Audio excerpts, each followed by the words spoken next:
just Trent Brock on Facebook. My Instagram handle is Trent B Brock for my middle initial, and my email address is trentbrock@yahoo. And I'm very interactive. I'd love to hear from you. If you have a comment, you have a question, you just want to talk, or something like that, I'm all good with any of those kinds of things. So Perfect. So take us through the genesis, Trent. I know you survived cancer 3 times. So tell us about the very first time you found out you had cancer, and how did that impact your life? okay. Well, let me just take it like maybe a step back and give you a little bit of basis of a background to kind of lead us into that, because I feel like you could be kind of like, okay, well, I'm coming into the middle of the story here. So I'm originally from Louisiana, and I've always traveled and loved to go and do and see new things, been very adventurous. And I ended up in New Zealand, of all places. And I was an IT guy by trade, and I started a kettle corn business there. They didn't have kettle corn popcorn there. And I'm not smart enough to invent anything, but I'm smart enough to know that if something good is somewhere and it ain't somewhere else, that people will probably like it. So I felt pretty comfortable. So that's just a quick little snapshot of kind of the background about me. So I was living in New Zealand, running my business, and started limping around my factory in the spring of 2019. And I went to several doctors, and they all told me that I had torn butt muscle. Ended up having to go into the hospital to get some blood work done. And the hematologist and I are on a very kind of frank, friendly kind of basis. I even have her mobile number, just kind of one of those things where we just kind of know each other. And she just said, something is wrong with you. You're getting an x-ray today. We argued about it. We fought about it.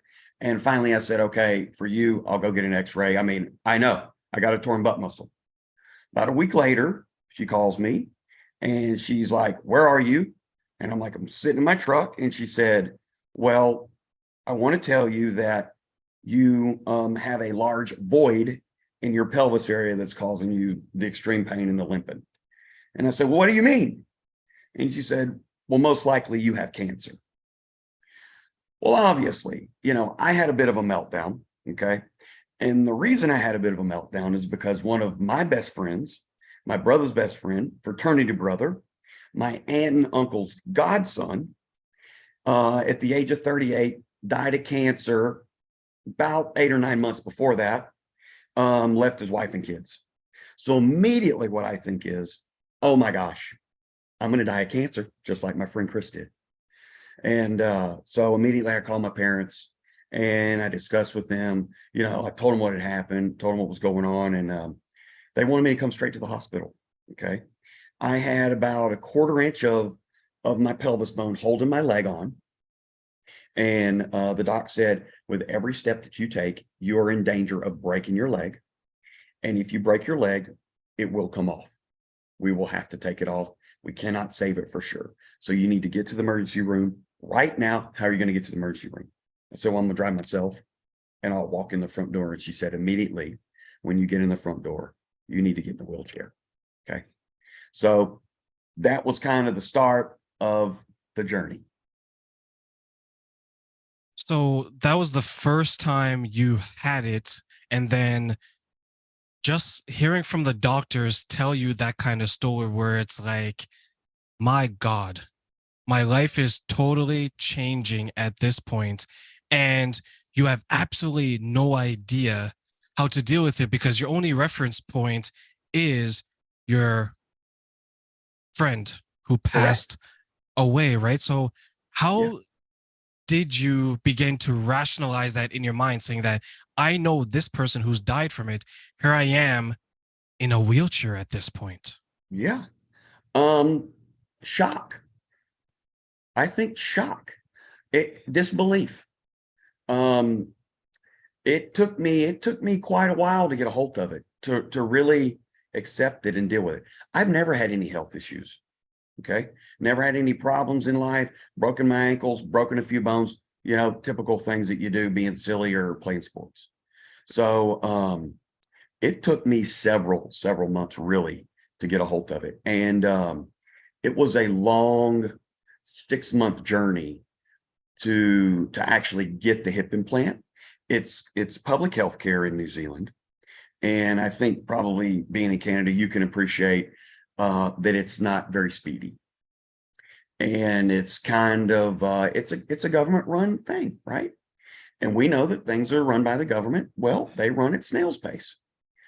So does the healthcare system. So that was that was it, it was it took me it took me many months to really accept the fact. And I tried to take the positive out of it, because the thing was, they're like, well, we can save the leg, and we're gonna, we can do a hip implant. It's going to be a custom hip implant, but we can do that and we can save the leg. So I'm thinking, okay, well, this is a blip in the game, but I'm going to be out of commission for a while, but I'm not going to die and I'm not going to lose my leg, you know? So they found it, they saved it. So what happened over several months was they would they would do the x-rays, do the scans, they would try to construct the implant. Okay. By the time they're ready, a couple months later, new scans, new x-rays, it's progressed, doesn't fit anymore. So we got to start over. So that happened about 3 times. And then it was like about 2 or 3 days before surgery, the doc comes in and he just says, hey man, it's too far, we're cutting the leg off. Well, obviously, you built me up hanging on like this for 6 months in the hospital, hanging around trying to deal with this thing. And you tell me 3 days beforehand, you're going to cut my leg off. I had a meltdown, man. I had an absolute, just an emotional meltdown, right? And my parents were on the line. My dad got involved, and my dad just said, hey man, doc, you can't do this to us. You let us down this road for 6 months, you're saving a leg. You're going to have to figure it out. If not, putting the kid on a plane tomorrow and he's coming home. So figure it out or not, but we need an answer. So he came back to us the next day, and he said, hey, we can leave it, but I'm not guaranteeing you anything. I'm not guaranteeing it's going to function. I can tell you can feel anything. It may just be a stump. And my dad said, we don't care. Cut it off later, but give him a chance. You don't know this guy, never met him. He's a fighter, he's a winner, and he'll make this thing work if he's got a chance. So that's kind of what happened with the leg thing. And a lot of details in between, but I know you don't have 4 hours. So we got through the leg surgery, okay, and it became infected. So I've had about 6 or 7 more hip surgeries to try to clean it out and tidy it up and fix it and everything. Never could get rid of the chronic infection. It just was there. But healed up enough. They released me. And young business. I'm right back at the factory, man. Going back to work. That's all I wanted to do. Just get back to work and get back to normal. And so my parents went home and had another scan.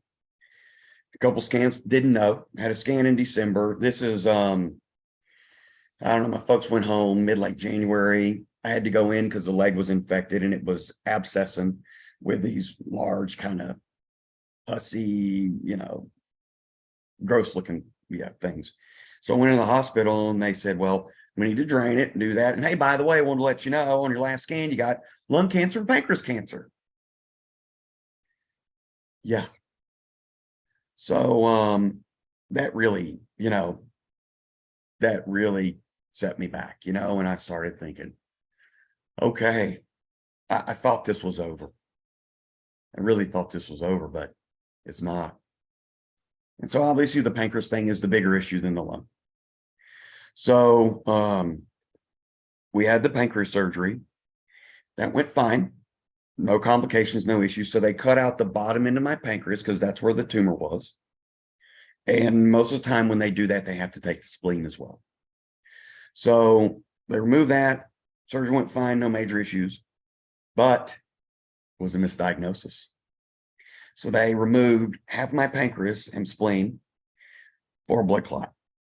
And yeah, yeah. And public health care, man, what are you gonna do? Fill out a one sheet piece of paper as a complaint. They're gonna look at that, they're gonna throw it in the rubbish bin, they're gonna keep going. Doesn't matter. There's no consequences, right? There's just no consequences. So that was a bittersweet thing. I'm like, well, thank God I didn't have pancreas cancer, because I know everybody dies from that. But man, you've compromised me and my health for the rest of the time I have here on earth. So that's tough to deal with. That's been, I've had to work through quite a bit of resentment with this guy, because see, they wouldn't do a biopsy on me. I asked for a biopsy and they just said, hey, we're not doing one. Okay. We don't need to. We're not wasting the time, not wasting the money. You've had hip cancer, you got lung cancer, you got pancreas cancer, you got cancer, man. We're just doing it. Okay. At that point in time, I was still kind of learning how to deal with this, learning this process. Didn't really know how to advocate for myself, And so, hey, I kind of, I take the rough with the smooth, and I guess, hey, don't have pancreas cancer. Let's focus on that. Okay. So then I had the lung thing several months later. And by the way, this was during COVID. Okay. So COVID had hit, and in New Zealand, they shut the place down. So, I mean, it was locked down, man. You could be in your home, you could go to the supermarket. And if you had a job where they needed you to work, in an industry, and I did, thank God, because I got a food business. And if you can't make food to put on the supermarket shelves, well, no one can eat. So luckily I got to go to work, but there was only 3 places you go, and my parents couldn't come because they're not New Zealand citizens, and so I had to deal with all that on my own. So I had to do the pancreas thing on my own, and then I had the lung surgery. That went okay. That got infected as well, and they also figured out, because I had kind of been in this place where I was like, you know what, these guys messed around with this leg enough. I'm not doing it anymore. I know there's something wrong with it. I know it's infected. It hurts terribly. I'm dragging this thing around, but I know I'm not going to do this anymore.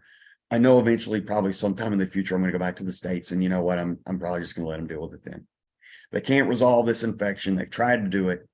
Well, the orthopedic doctor found out that I was in the hospital, and he came in while I was quite under the influence of all the narcotics.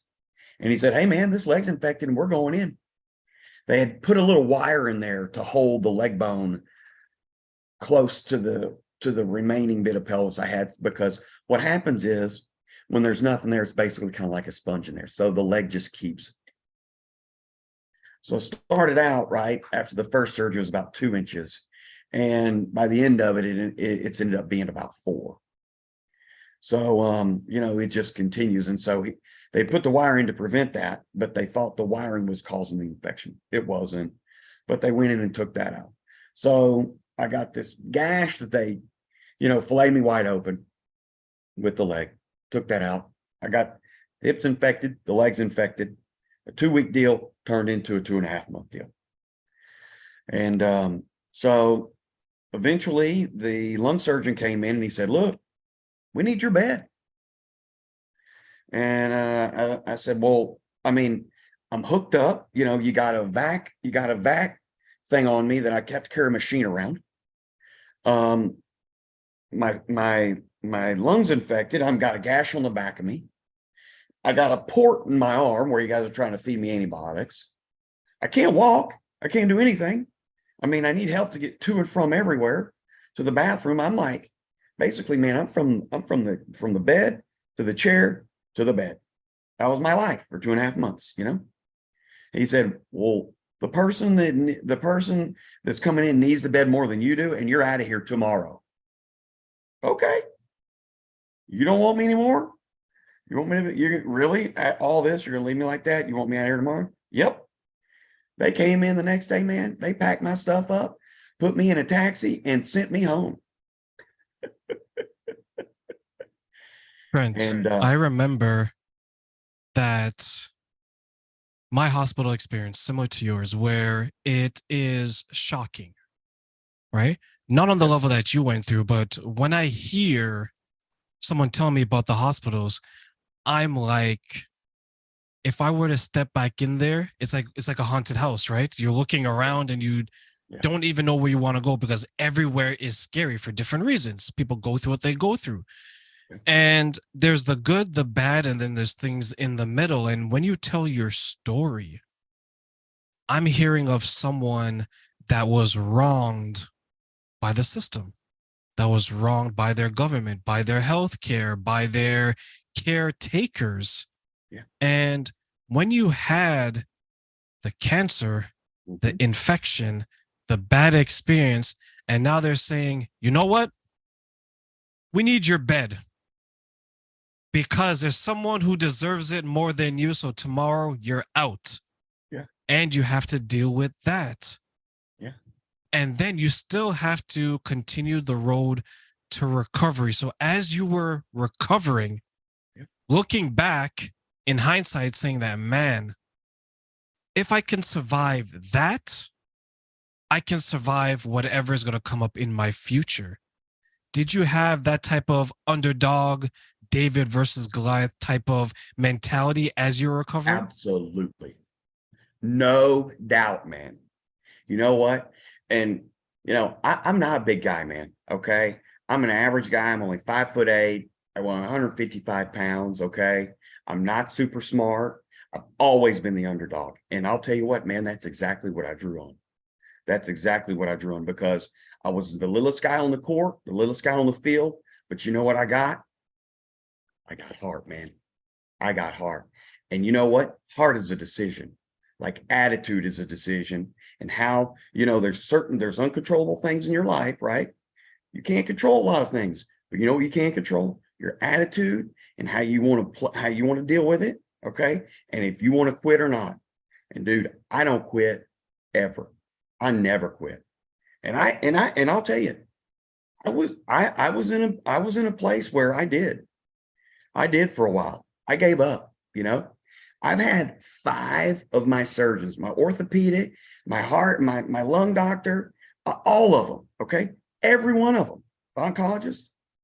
When I got the pancreas thing, they're like, it's a death sentence, man. You're dead. You're going to be dead in a year. Plan your exit. And I accepted that. I did. I accepted that for several weeks. And I hung around the house.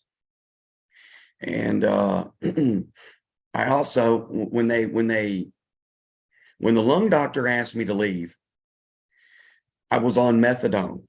Okay, methadone is a narcotic that most people are familiar with methadone, that they use methadone for heroin or opiate addicts to help get off of it.